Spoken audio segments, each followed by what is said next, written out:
Alright, so here we go. We're back in the Rigdon household. Obviously, last time we saw each other, Rhiannon had passed. So we have Lucia here with Todd in the garden, looking very downtrodden. And we have Celeste up here. She's giving Copper a bath. He was very, very dirty the last time, so we went ahead and got him into the tub, trying to keep things as normal as possible. And here's Todd strutting through the garden. And it looks like he's going to lick up whatever that is. I don't even want to know, to be perfectly honest, but that's Todd.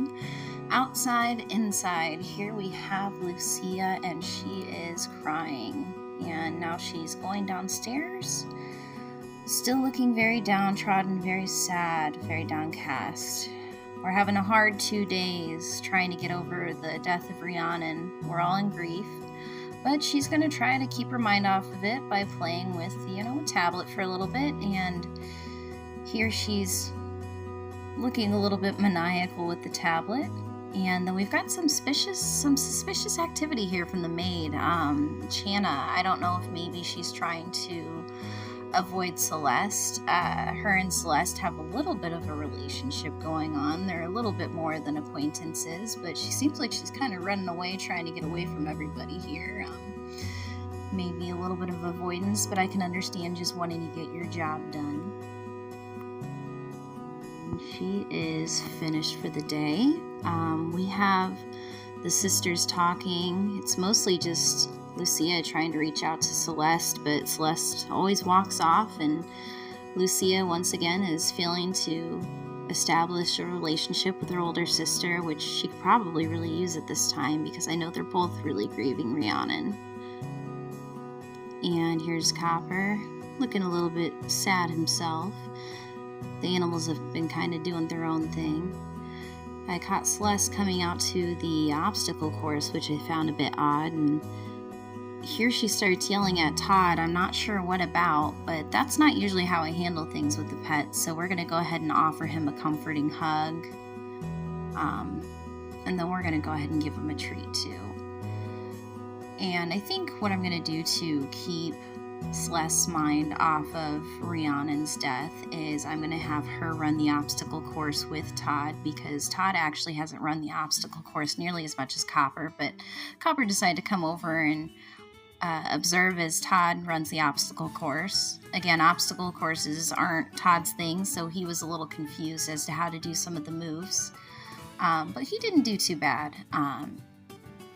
Celeste is not the most patient with the animals. He was having a little trouble, especially with the high ring. I think he was a little bit scared, a little bit unsure as to whether or not he could do it. But he did come down and he went ahead and gave the little ring a try, and he did really well. And so they finished up, and Celeste told him, gave him some encouragement, some praise, and of course gave him a little treat at the end.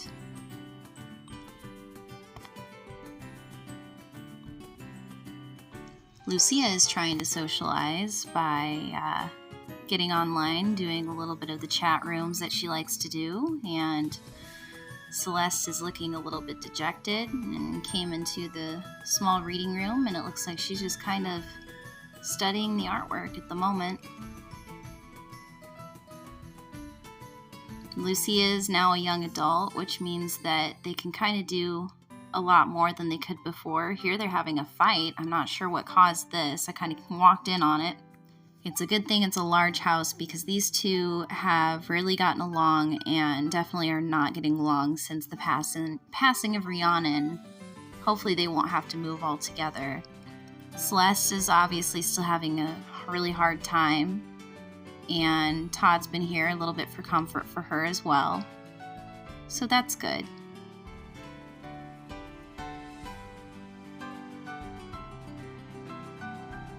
But still sad. 2 days is a long time, even in sim days, for them to get through their grief. But honestly, their day-to-day hasn't really changed much. They've been going to work. They're no longer in school, but they're taking care of the pets. The pets have been a little bit more running around on their own, but they've been making sure to keep up with feeding, obviously running obstacle course, giving them plenty of love. but it's tough. And then I wanted to see what she was up to, and of course, hitting the dyno again.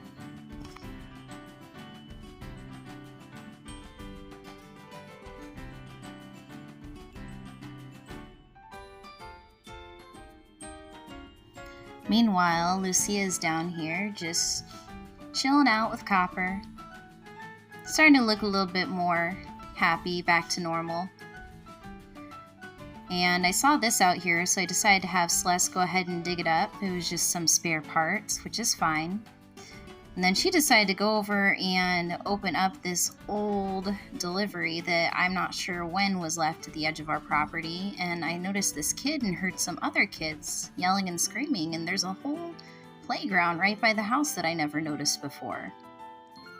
So she's going to enjoy the stinky food to the sound of children playing.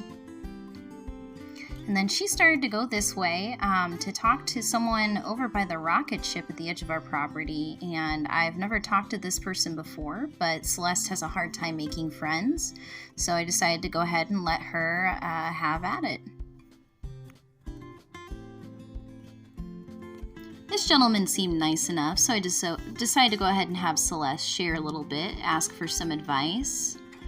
And at first it looked like he really seemed empathetic. But then he did this.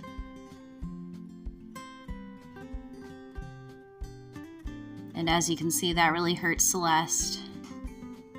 And there he goes. Poor Celeste. She is a mean-spirited sim, but she also just wants to not be alone. She has a really hard time making friends, keeping friends, hasn't had a relationship. Here she's going back up, I think, to cry, but as you can see, her head is down most of the time. I couldn't even get her to put her head up. And actually, she decided to go ahead and go to sleep. But Lucia is home from her job. She's looking okay. Looking, oh, I guess a little still sad too. They have about 9 more hours of grief. Long time and sim time. But tomorrow's a new day and a clean slate.